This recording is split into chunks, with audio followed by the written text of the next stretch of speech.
नमस्कार.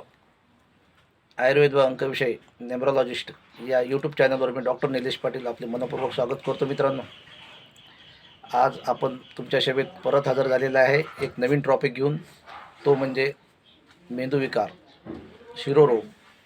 हो मित्रांनो, डोक्यातील कोणताही डोक्याचा आजार असो, आज त्याच्यासाठी तुम्हाला एक खास नवीन जडीबुटी मी दाखवणार आहे. मित्रांनो, सर्व सुखीन संतु सर्व संतु निरामय सर्व भद्रनी पच्यंतु मा क्वचित दुःख मापनुयात. आशा करतो मित्रांनो, सर्वांना आरोग्य लाभून तुम्हाला सुख शांती निर्माण हो आणि जीवन सफल हो, ही ईश्वरचरणी प्रार्थना करतो. मित्रांनो, आज मेंदूविकाराबद्दल आपण बोलणार आहे, डोक्याच्या आजाराबद्दल मित्रांनो या ठिकाणी आपण बोलणार आहे. विषय असा आहे की RTA रोड ट्रॉफिक ॲक्सिडेंटमध्ये जर एखाद्या रुग्ण तुमच्या निदर्शनात आला असेल, दिसला असेल, पाहिला असेल, किंवा कोणाला मेंदूच्या डोक्यामध्ये गाठ असेल, किंवा कोणाला चक्कर येत असेल, कोणाला ब्रेनच्या संबंधित कोणताही आजार, हो मित्रांनो, मेंदू आयुर्वेदाने म्हटलेले आहे, नासा ही शीर्षद्वारम. या डोक्याचा जर दार असेल मित्रांनो, तर नाक आहे मित्रांनो. हो, याच्यातून ऑक्सिजन, कार्बन डायऑक्साईड याची आवक जावक चालू असतो मित्रांनो. हे तर सर्वांनाच माहिती आहे. पण आज या नासा ही शीर्षद्वारम या नाकावाटे स्मेल आणि तोंडावाटे दिलेल्या औषधीने अशी एक जडीबुटी देणार आहे की त्या जडीबुटीने मेंदूविकार कोणताच राहणार नाही मित्रांनो.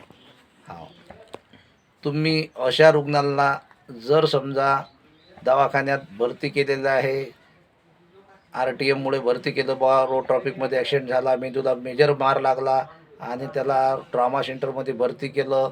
भरती करून आता डॉक्टरांनी त्याचं डोक्याचं ऑपरेशन सांगितलं.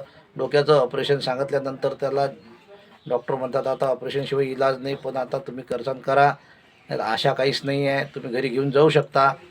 अशा वेळेस पेशंट कोमातसुद्धा गेलेला असेल तरीसुद्धा तुम्ही घरी घेऊन येता.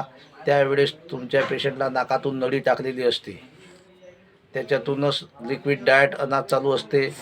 दूध पतलं करून कोणतंही अनाज हे त्याच्यातून तुम्ही सोडत असता. हो मित्रांनो, पण जर तोंडावाटे जर घेत असेल, कारण की कोमात गेलेला पेशंट हा तोंडावाटे घेत नाही, त्याला नाकावाटे नळीतूनच सर्व अनाज द्यावं लागते मित्रांनो. तर त्या नळीतून तुम्ही एक वनस्पती औषध विकताना एक जो मूळ येते ती म्हणजे एखंड मित्रांनो.